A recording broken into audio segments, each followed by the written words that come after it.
It's an industry that I generally love. I have a passion for. I eat, sleep, I live for fitness. No, you need to be obsessed. You need to wake up, think about it. You need to go to bed, think about your clients, think about your progress, think about what you can do better. Genuinely, just be patient and take your time. That is you've got to take it all in the right steps. You've got to nail what you do in person before you go online. I don't like to talk about fear. The fears is usually something that makes your worries real. You are listening to the Coaching Ignited show, where we bring you stories and insights from coaches, fitness professionals and industry experts to help you expand your business and reach your goals. If you're a new listener, thanks for joining us. My name is Alex Povey. You can subscribe to the podcast on all your favorite apps, including Spotify and iTunes. The Coaching Ignited movement is on a mission to help coaches and personal trainers increase their sales and reach their full potential. If you wanted to find out more, please head over to CoachingIgnited.com. And if you wanted to connect with us on social media, all the details can be found in the show notes. Now let's get into today's show. So on today's episode of the podcast, we've got a very special guest, and this is a bit of a different show to what we've normally done in the past.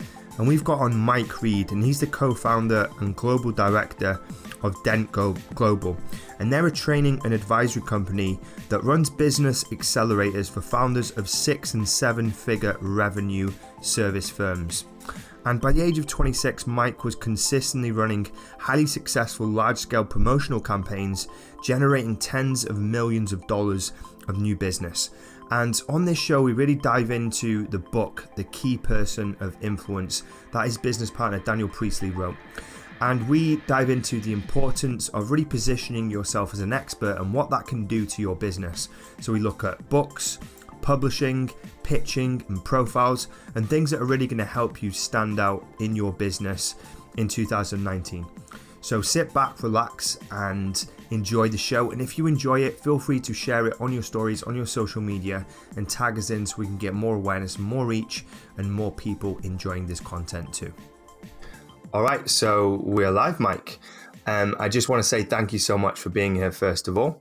And also, I want to say thank you so much for sending me over this book as well, which I've got here.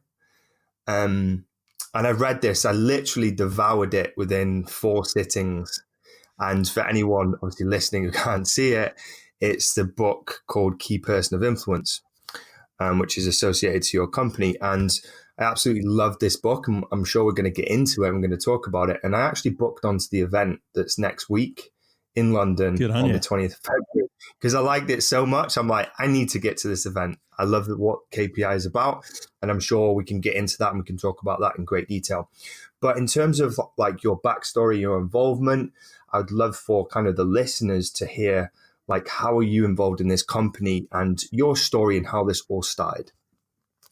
Yeah, absolutely. And look, thank you for having me on the show. It's always nice to share my story and share the story of Dent and Key Person of Influence as well. And hopefully I can, offer some good insights for everyone listening as well. But look, the short of it is I co-founded a training and advisory company called Dent. We operate in 4 cities around the world. And what we're most known for is running accelerator programs. And our flagship accelerator is called the Key Person of Influence Accelerator, which is based on the book that you mentioned. And the book essentially talks about this idea that in every industry, there are what we call key people of influence. That is, at the center of an industry, about 10% of every industry is made up of people that are the most well-liked, the most well-trusted, the most credible. They tend to earn the most money. They attract the best opportunities. They tend to share the best opportunities within that little circle. And probably if you're listening, if you look at your industry, you'll notice that there's about 10% of people who are the most visible on social media. They appear in traditional media.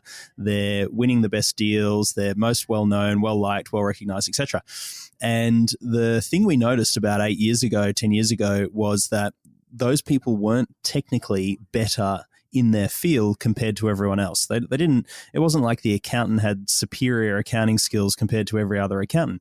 But what they were good at was they were really good at things like communicating and pitching their value through their pitch. So they could really deliver a powerful message. They understood why they were valuable, why they were unique, and they could communicate that effectively through a pitch. They were doing things like publishing content. They were writing books. They were productizing their service. They were introducing different products into an ecosystem that they would offer the market. They would actively get into traditional media. They do specific things to raise their profile online so that Google would rank them highly, and they would partner and joint venture with other key people in their industry. And we noticed it was those 5 skills that really set them apart from everyone else in the industry. And so we distilled those 5 areas into the Key Person of Influence book. And through what we do at Dent is we actually help implement that into people's businesses. So we take a group of entrepreneurs through a 12-month accelerator, connect them with a faculty of mentors, introduce them to resources, create a high-performance accountability environment. And over 12 months, we help them to really accelerate their journey to becoming a key person of influence in their industry. So that's what we do. My kind of journey through Dent was I met my business partners about, I can say 8 years ago now in Australia. And one of my business partners, his name's Glenn Carlson, he was launching KPI and Dent into Oz. And I met him very early on into him launching the business there. I happened to we were both sitting in a pub in South Melbourne. And I was going along to a very small talk he was giving to a group of, I'd say, about 10 or 12 people who were interested in this key person of influence concept. And so we caught up for coffee the next day. I was 23 years old at the time, so fairly fresh out of university. I was, this young, green, hungry, ambitious kid who loved entrepreneurship. I always, kind of really gravitated towards hanging out with entrepreneurs. I love this idea of entrepreneurship being a vehicle where you could grow and scale really quickly. To me, that really excited me. That was the essence of what entrepreneurship did for me, was this idea that I could leapfrog the competition in life. I could really get ahead very quickly. It was kind of something that a 9-to-5 career could never offer.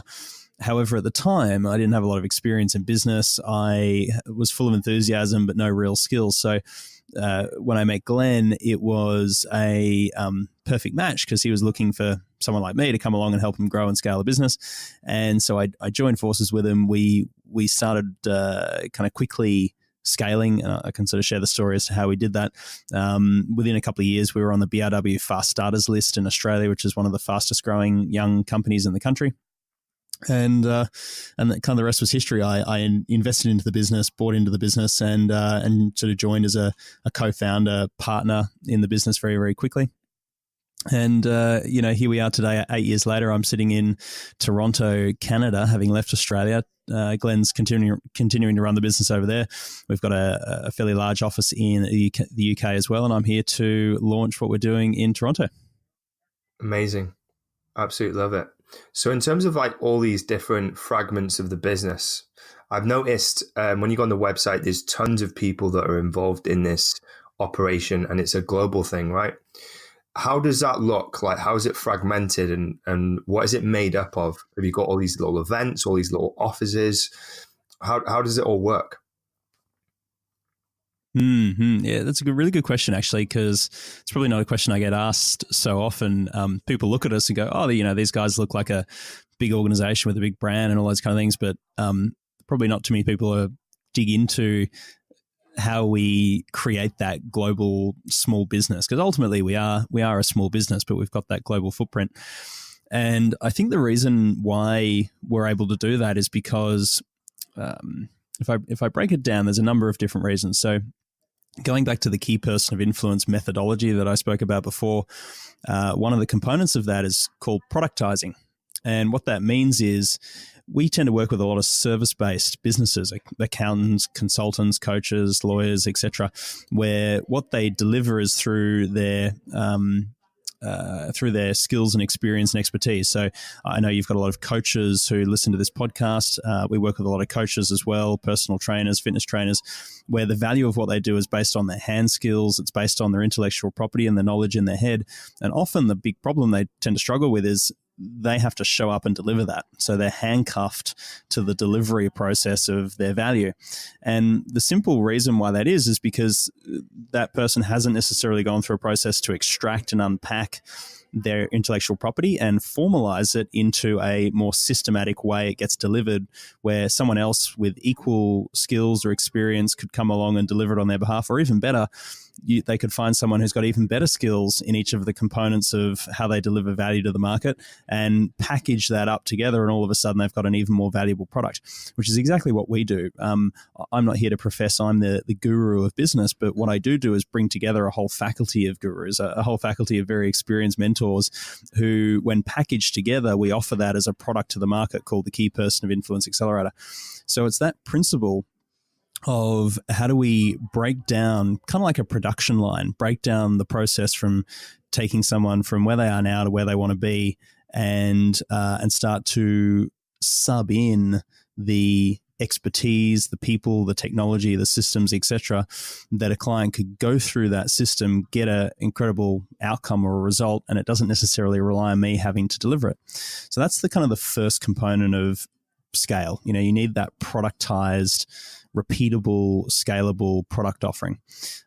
Once you've got that, then that becomes something that could work in, say, one location. So when we launched the business in London, we tested that product. It worked remarkably well at delivering a result to clients. But because the service was productized, and it was repeatable, it became something where we could pick that up and put it into a different location. So the next location we set up was in Melbourne, Australia.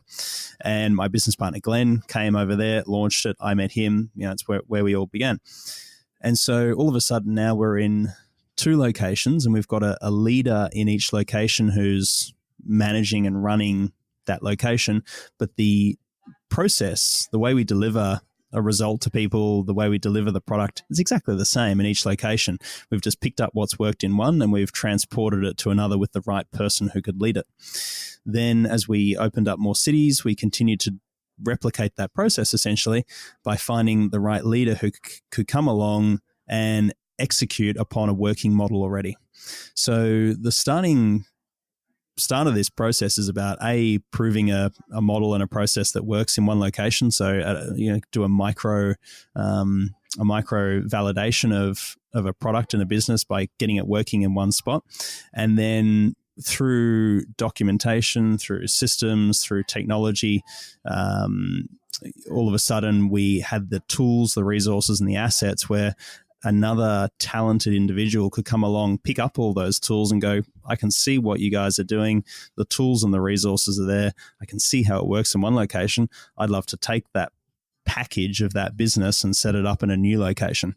And so we continue to do that through numerous cities around the world. And that's what's really allowed us to have a global footprint, while at a local level, it's really just running a very simple little system that works, at a small local level. So what it enables us to do is at each local level where we run each location, each city, that city essentially operates as a small boutique lifestyle business for the founder. So for me here in Toronto, or for Daniel in London, or for Glenn in Australia, we can run that location as a little division within the business.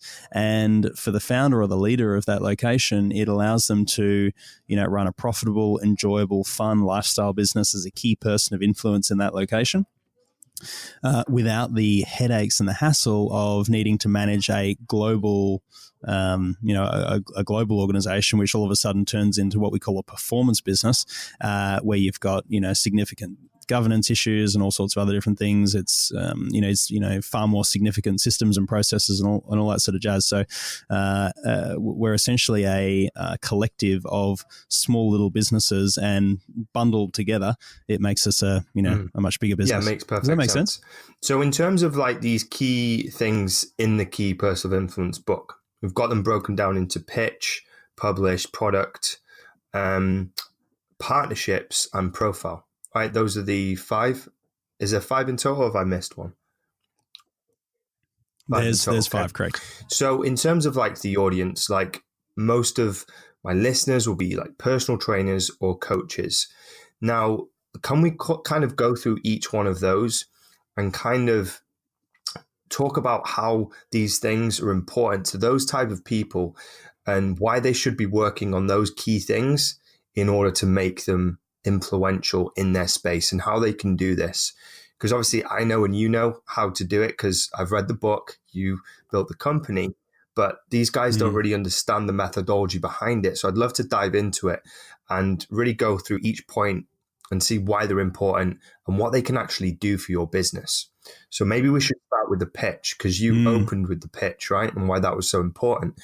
Can we talk about the pitch and why that's important for any business owner, coaches, personal trainers, anyone in any industry?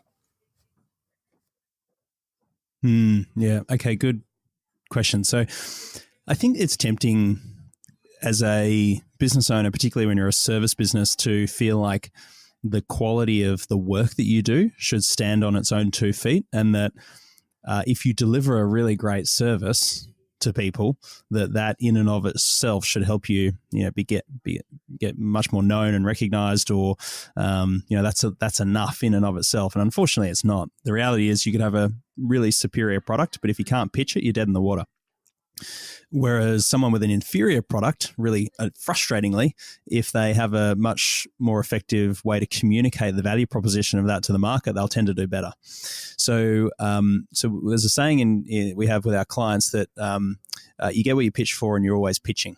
And kind of in business, a pitch is one of the most important things that I think is the cornerstone, the foundation of a good business. And when someone becomes good at what they do over time, we tend to feel like what we do is a intuitive or non-replicable process. If for anyone listening, if a prospect comes to you with a whole range of problems, ultimately the reason people buy is to solve a problem. That's the foundation of why people buy. They come with needs, wants, and desires, but the ultimate reason why people buy is they're trying to resolve an unmet need or an issue or a problem. And so when they come to you with a problem, often you'll know the right questions to ask. They'll talk about various different things, and just instinctually you'll know what to say next. And you'll ask a question that leads them to a new layer of understanding until such time as they get better and better acquainted with the problem and recognize they need to do something about it to solve it, let's say. And what might feel intuitive is actually there's a little saying I have, which is intuition is simply unexamined process. And so we kind of need to start by slowing down and inspecting what are the individual steps in getting someone from the point where they express interest in what you do to the point where they're ready to sign and do business with you. And we've broken down that process into what we call a pitching architecture. And there's about 8 different components of the pitching architecture. But one of the simple pitches we encourage everyone to create is something called a social pitch. And a social pitch is the kind of pitch you would deliver at a bar. It's the kind of pitch you would deliver at a networking event.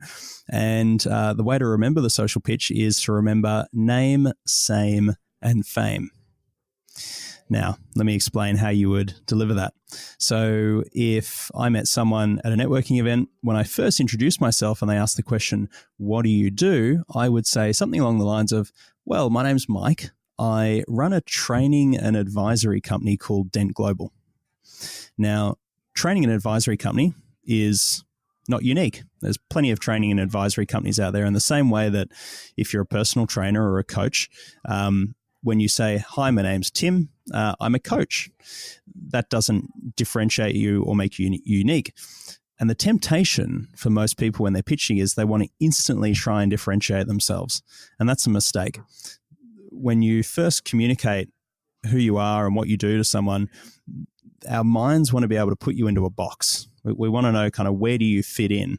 And the mistake that people make is they try and invent terminology or use really verbose language and that kind of thing to differentiate themselves straight away by saying something along the lines of, my name's Tim, I transform people's lives. And if you delivered that pitch to me, unfortunately, I would still have no idea what you do.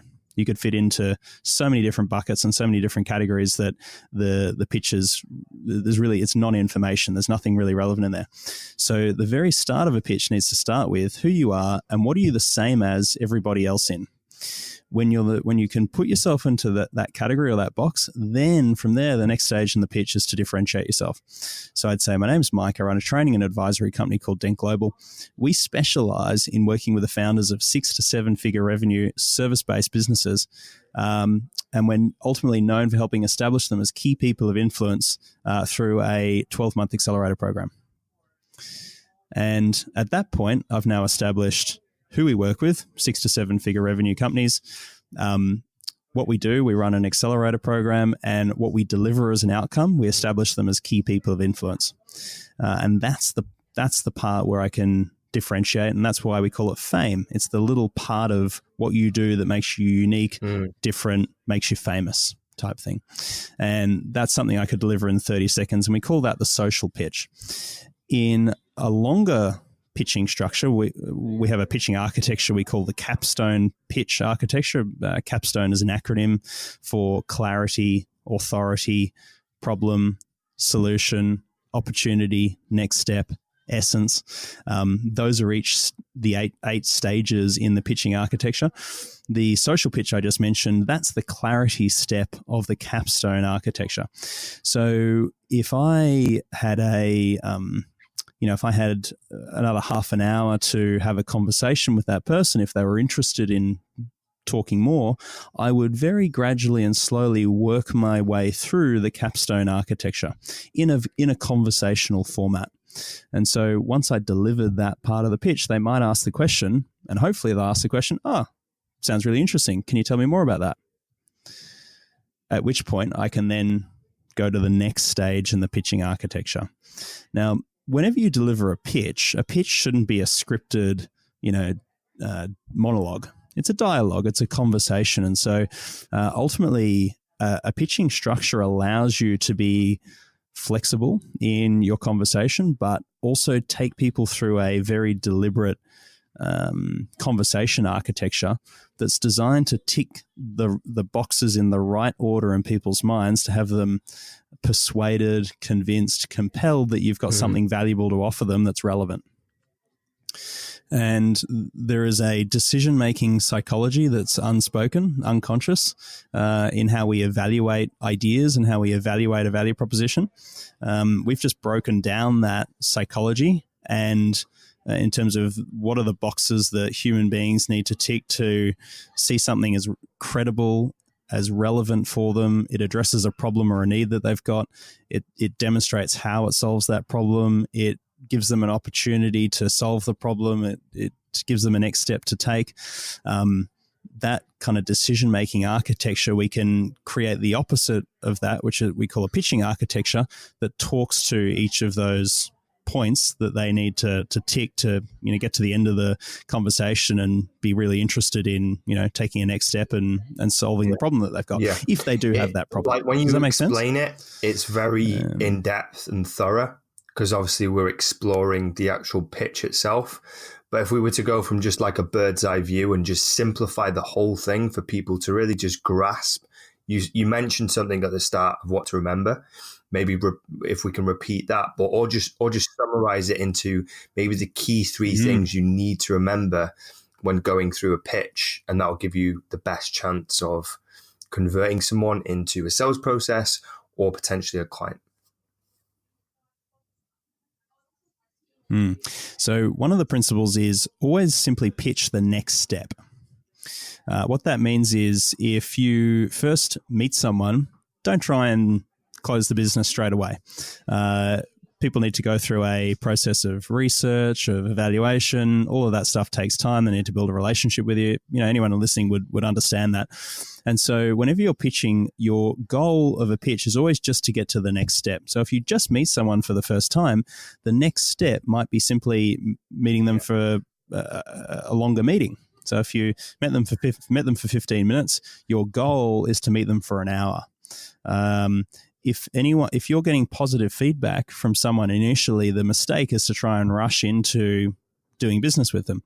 Whereas you need to be very clear as to what's your outcome, what's your objective, and it might just be to get to a next step, which is a longer conversation, to have a proper conversation. So therefore, always keep that in mind. What's the next step? The other key point with pitching is to remember that credibility and communicating credibility effectively must happen before you can talk to someone's problems, or you can really talk to their situation. I see a mistake that a lot of business owners make, or a lot of coaches, consultants, anyone like that, is they skip over why they're credible. And if you rush through that component of the pitch, everything that you say thereafter will be heard through a different set of ears, as opposed to if you really truly establish authority and credibility up front. And some of the ways you might do that is by talking about the number of clients you've worked with in the past, the reach that you've got. You might have authored a book in your area of expertise.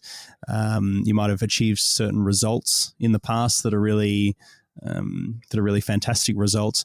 Mentioning a few of those things to stack credibility up front is very important. And then what I mentioned, before, in terms of the only reason people buy is to solve a problem. So when it comes to pitching, focus on really unpacking someone's challenges, issues, frustrations, headaches, problems, really help them feel the impact of that. And only once they feel the impact do you have permission to start to present. That second point that you make reminds me of when someone comes on stage, maybe it's an entrepreneur, a business person, they kind of get like an intro. And I was listening to why they do this and why it's so important for the speaker then to get more commitment and credibility when they come on the stage, right? So it's the same thing. It's positioning that credibility and authority. So you're kind of like preconditioning people into thinking a certain way, and you're framing them into a way of thinking of you in a positive way, right? So that your pitch can then follow more of a smooth path and you can kind of get that commitment, right? Cool. So let's dive into publish, because off the back of reading this book, obviously I've got loads of ideas myself, and there might be a lot of people out there. I've obviously started this podcast to create more content. I've started writing blogs for publications and stuff. But now after reading that book, I want to write a book. So I'm off to Thailand actually next week, just on a whim, because I want to get some kind of inspiration, be in a nice place where I can really get that creativity. Maybe I'll come up with a book idea, maybe I won't. But I feel like after reading this book, I want to create a book. I want to release something and create kind of that authority in the marketplace. Even if I haven't got anything incredible to share yet, I really want to publish something. Can we talk about why publishing is, one, more accessible to people these days? Anyone can publish and get self-publication on Amazon, and what it does to your credibility in your business if you publish a book? Because I'm really interested. I'm sure a lot of people are. Yeah, absolutely. I think it's probably fairly well recognized nowadays that it's important to create content. 5-10 years ago, it was a very early piece in the journey, in the, I don't know, how do I describe this, but the process of marketing was evolving significantly over the last 5 to 10 years. But today it's unequivocal that you need to be sharing your message through the platforms that are available, and creating content is the best way to do that. And the challenge is there's now a lot of noise in the marketplace. So there's a lot of people who are putting out a lot of blogs, articles, content, and it can be hard to cut through. This is why a book becomes a really powerful piece in your content marketing machine, because a book holds a significant amount of authority and credibility beyond just writing an article and putting it up on a blog. Part of the reason for that is it takes a long time to produce a book, and it takes a lot of thought, and it takes a lot of experience and expertise to be able to collate enough valuable insights to structure that into a book. So if someone's written a book, it instantly says to someone that they've got experience in their industry, they've got a degree of expertise, they've got credibility, and they took the time, the thought to actually put together a a whole book around their subject matter expertise. So instantly it ticks that credibility box, irrespective of whether anyone reads the book. And that's a really important point for people to remember or take into account, that simply by being an author, the word authority has the word author in that. That's not a mistake.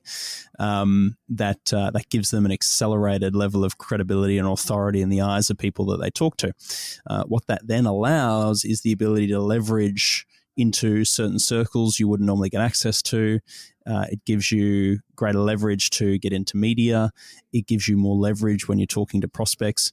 And the leverage that books give you is the primary reason why you would want to consider writing a book about your particular area of expertise.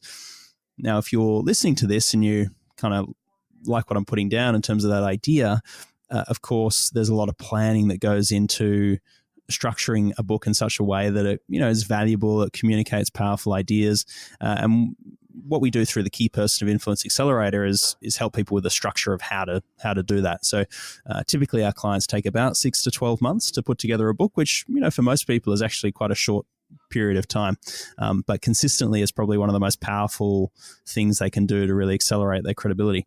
The other benefit of writing a book is it forces you to slow down and unpack what's in your head. So where I mentioned before that the challenge a lot of service-based small business owners have, coaches, not physiotherapists, personal trainers, is where the value of what they deliver is based on their hand skills, their intellectual property, what's in their head. It really ties them to their business and to the delivery process. By writing, it forces you to unpack, well, how do you get a client from where they are now, stuck in the problem, stuck in the challenge of their situation, to a really compelling and transformational result? What's the process that happens there? And by slowing down and starting to unpack that through writing, it forces you to break it down and give it structure and give it a kind of consistent, repeatable process. That becomes what we call a methodology, or a method, from taking them from where they are now to where they want to be. And that method becomes the building block of scale. When you've got a consistent, repeatable way, you get someone from where they are now to where they want to be. That allows you to then productize your product so that you could start to incorporate other people, other systems, other technology and processes that help deliver on that same outcome without you needing to show up. Now, if you're a personal trainer, let me maybe use an example. We've got a client in the UK. His name's JP de Villiers, and JP, when we met him, was personal trainer. He was booked out and his diary was full every week. His challenge was that he was struggling to keep up with delivering to his clients, bringing on new business, and he was just doing all the things. For JP, one of the structures that he wrote a book was he did a tips booklet, which is one of the structures that we encourage clients to do through the KPI Accelerator. And for him, that was simply, he called it 77 ways to reshape your life. And it was 77 tips on how someone could go from where they are now to, this what we call a prize, the ultimate result of what they're looking for, and broken down into those very simple 77 steps. It's a really easy format for him to write. He blocked out 3 tips a day for X number of days until he got his 77. And it only took him a couple of months to produce the book. But that book then kind of gave him leverage where he now all of a sudden had a more repeatable way, or a kind of a process that was written down for how clients could go from where they are now to where they'd like to be. What that then allowed him to do was structure a program where he knew of those 77 tips, there was kind of 5 broad areas of what people needed to work on, from nutrition to physical movement to spirituality to other bits and pieces. And he went and found an expert in each of those areas that could come in and deliver that component of his training program. For him, he really enjoyed the boxing component. That was kind of one of the components that he did. That was his background. And so he continued to deliver that piece, whereas he brought in other people who had a high degree of expertise in each of the other areas of the methodology. And so that gave him back about 50 to 80% of his delivery time. obviously he had to pay those people to be involved, but because they were involved, he was also able to charge a higher price than what he would normally charge, because now it was perceived to be a more valuable product in the eyes of his market.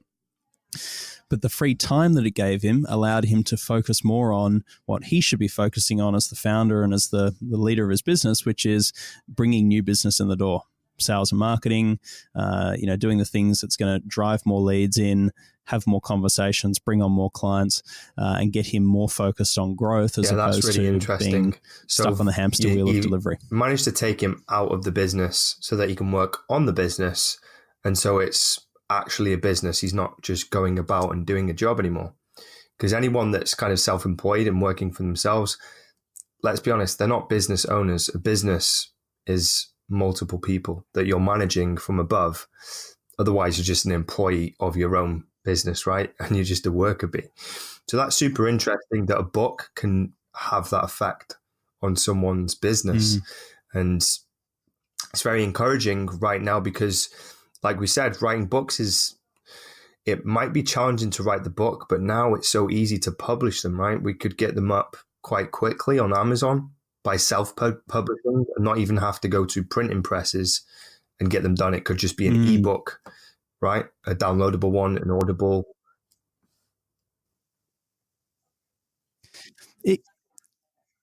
It could be, absolutely. However, I will say that the value of design and quality of product does make a big difference in positioning yourself as a key person of influence. So there's a lot of books out there that are self-published that are not high quality. And if it's not of a sufficient quality, then it can tend to detract from your positioning as what we call a KPI in your industry. So you want to be wary of producing things like ebooks.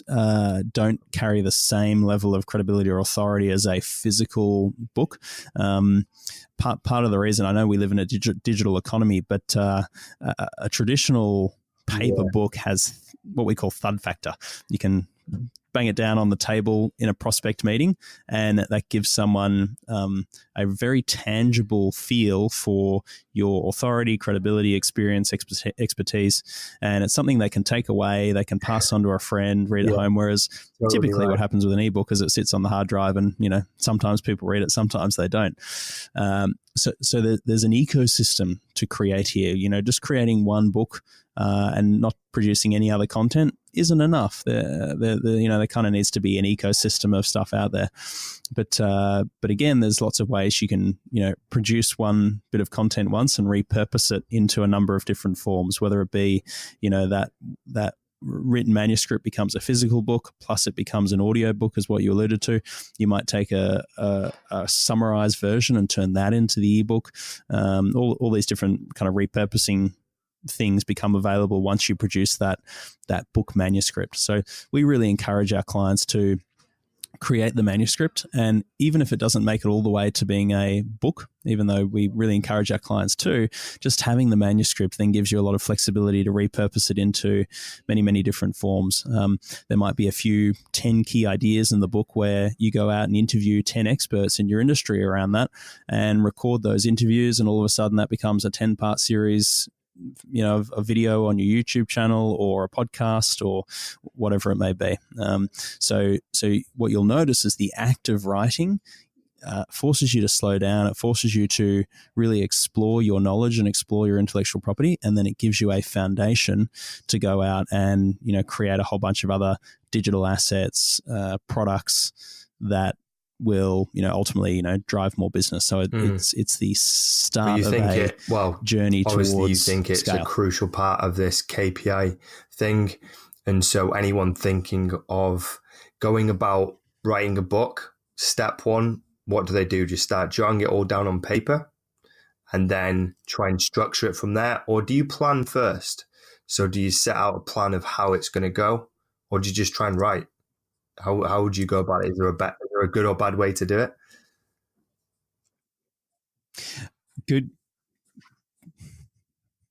Good question. There is a bad way. The bad way is to start with a blank Word document and start writing. So absolutely, definitely want to plan. And the way to plan is quite simple. There's obviously, when I say quite simple, the idea is simple. The actual execution of it can be a little bit trickier, which is where, you know, having guidance around you becomes really helpful. But ultimately, when you think about your ideal market, the people who would make the perfect clients for you, the micro niche that you want to serve, they'll have what we call a central question they're asking. So in our case, for what we do, our clients tend to be asking consciously or unconsciously the question of, how do I become a more visible, more valuable, and more well-recognized person within my industry? That's the question they're consciously or unconsciously asking themselves. And so the way we would structure the book to answer that question is we start with that question in the center of the page. Imagine a big bit of butcher's paper in front of you.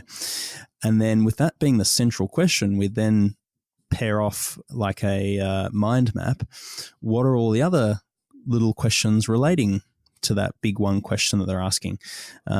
What are the main components that they need to have answered in order to get a full and complete answer to that question? So, you know, one of the components turned out to be, well, you need to be able to pitch really powerfully. That's one component. That has a whole bunch of subcomponents to it. You should be doing things like authoring a book in your area of expertise. That has a whole bunch of subcomponents. There's a whole bunch of concerns that they would have in the process to getting an answer to that question, or you might think of that as, what are the objections that your customers have, your prospects, your market have? What are the typical reasons why they don't move forward with you, or don't take action to solve their problem? That becomes a series of questions that you mind map out. And when you've mind mapped that architecture behind how you answer that one central question, that becomes the framework of the book. And there is a particular structure that we encourage people to do, which requires a bit more explanation, maybe for another time outside of this podcast. But that is the simple framework to plan. When you've planned, then the next step you can do is start to do the writing, and the writing tends to just fall out of people when they've got a really good plan in place. I mean, without the plan you're stuck there with writer's block trying to figure out what to write next. And it's true with anything in business. If you've got a plan, then you're much more likely to succeed. So completely relate to that. We've probably got time for one more point within the book, which has been really apparent in my business personally. And maybe there's not a lot of personal trainers or coaches thinking at this level, but I want to talk about some of the benefits and what it means for business by creating partnerships, because I think this is huge. I'm a big advocate of partnering with people in a win-win situation to elevate the brands or generate new business that just wasn't there before. So maybe from a lower perspective in terms of personal trainers, maybe face-to-face trainers, online trainers, or coaches, what are some of the partnerships that you think they could create, and why do we think this is really important for them and their businesses, and how it can have a big impact?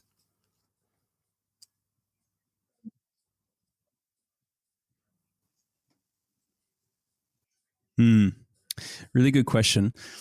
There's a couple of metaphors I'd love to maybe share that will kind of make this seem really relevant, why it's important.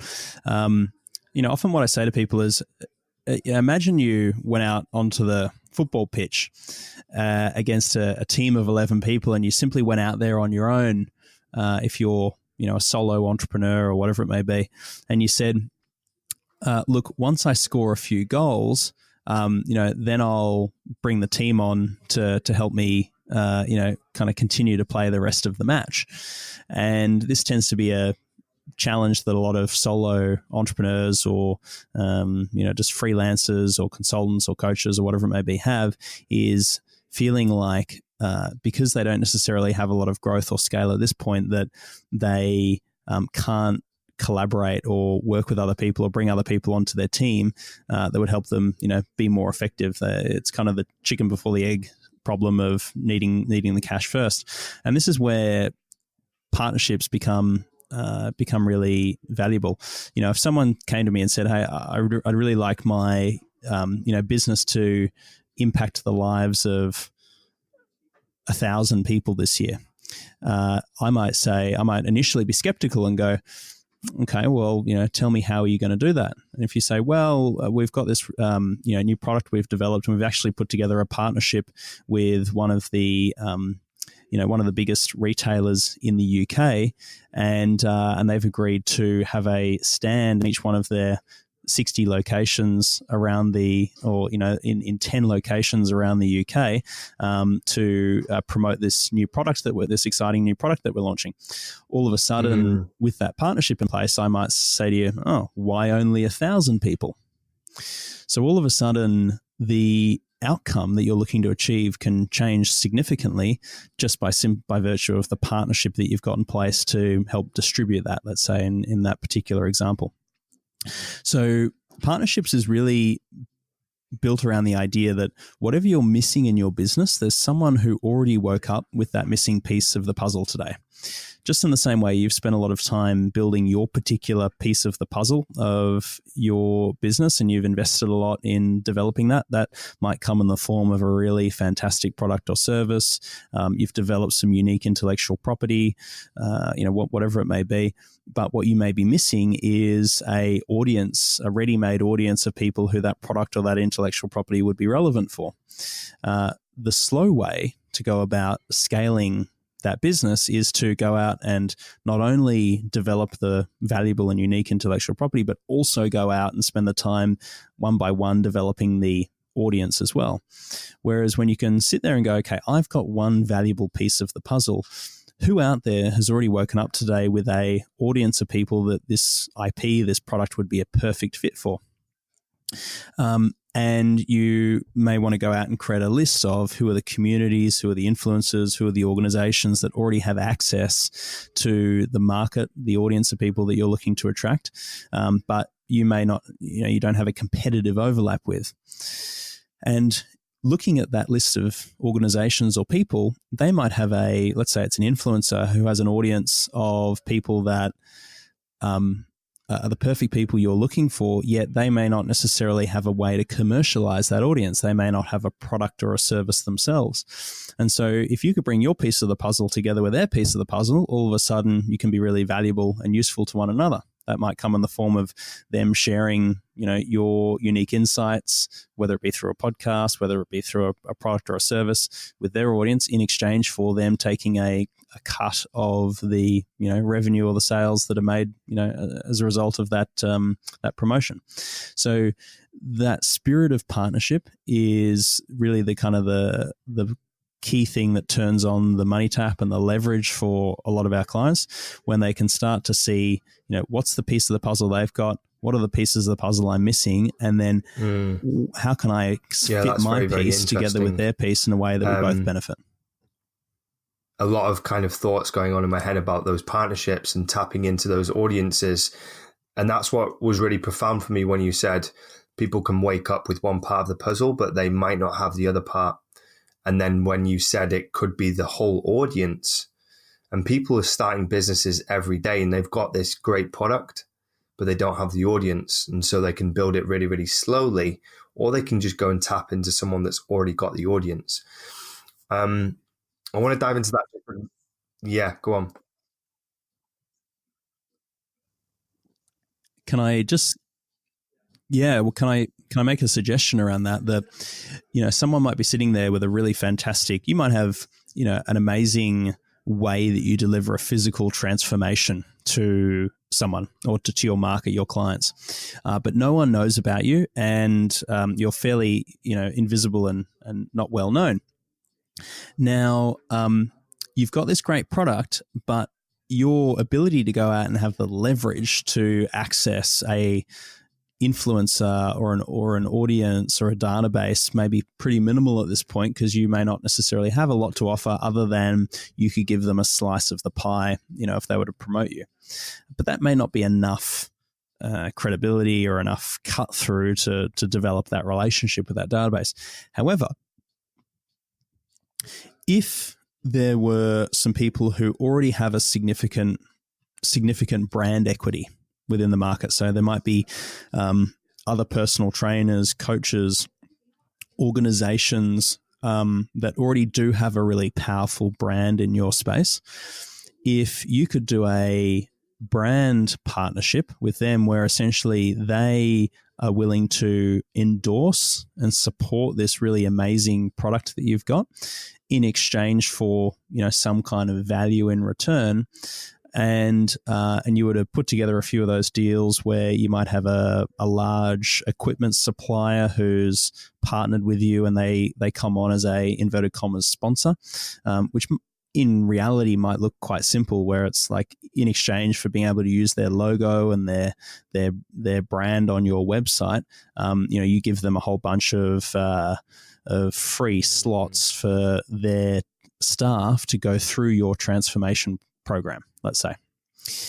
And then when you've got their brand on board, that gives you more stacked credibility and authority to then approach a database or an influencer who has already got a large audience and say, hey, we're aligned with these brands in this space. We have an amazing product.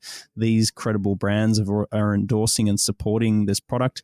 I'd love to explore a relationship or a partnership with you guys where we could collaborate in such a way that you'd be open to sharing our message and our product with your audience, and in return, we can offer you these different things. It might be in the form of a referral fee, a commission, or they might be able to go through the transformational product or program themselves, plus share it with their audience.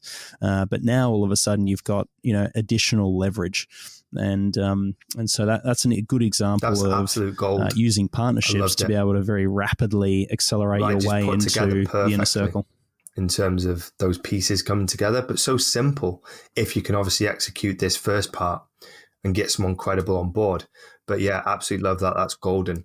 So we're 48 minutes in and kind of want to draw things to a close. But in terms of people finding you and what you do, and maybe people that are interested in the KPI, maybe there's people listening to this and are thinking about writing books, about perfecting their pitches, about creating partnerships like we talked about, or they want to explore some of the other things like the product design and the publishing. Where shall they go? Where should these people go in order to find out more and get involved with this KPI movement? So thanks, Alex. There's two avenues I'd suggest. So if you just simply Google key person of influence, all separate words, then a whole bunch of stuff will pop up. You'll end up at our blog, and there's on the first page of Google, there's a bunch of different ways that you can connect with key person of influence.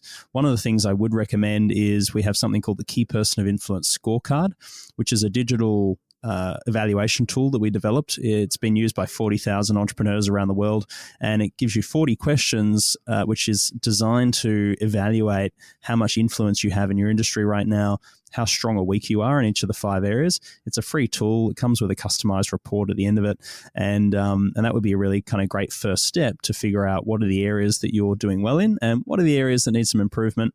And as a result, perhaps get a copy of the book and start there as a starting point. If anyone wants to connect with me personally, then what I'd recommend is just head to MikeJamesReid.com.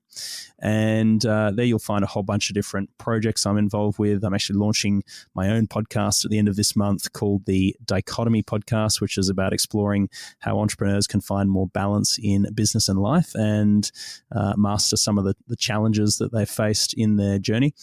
As well as find links to and the I think KPI as well, book, if find links to I Dent, did that test, and a variety of other things that I think I'm up to as well. just under 50%, which is not great, but considering where we are in the business, that'll obviously change over time. But I noticed, I think when I signed up to the event as well, that you actually do get either a copy or a PDF of this. I'm sure you do. Correct. So if you're based in the UK or based in London, then if you go along to, if you type in Key Person of Influence London, you'll come to a page which is just information about one of our upcoming events, and or just go to dent.global, Awesome. dent.global, the one I'm going and to if you're booking for a ticket to the event, we'll give you a free copy of the book on the day as well. Do you do them regularly? Is it every year? Is it quarterly? Like, how do those events run? Because there's a few different ones I've noticed. Yeah, in London, I believe we do an event every 6 months, which is about a couple of hundred entrepreneurs coming together for a half a day conference, and there's a couple of speakers, there's some networking, all that kind of different thing. I believe that's every 6 months, maybe quarterly, but it's not as often as you may think. So awesome, and they Thank do you send the book out ahead of time. Really, so just appreciate jump on, and there should be one coming up hopefully in the next couple of months. Ones we've done so far, I think, in all sorts of different angles, which is awesome. Because I love to keep this nice and broad. So thank you so much for coming on. I really appreciate it. Cheers, buddy. It's been a pleasure. Thanks so much for having me along.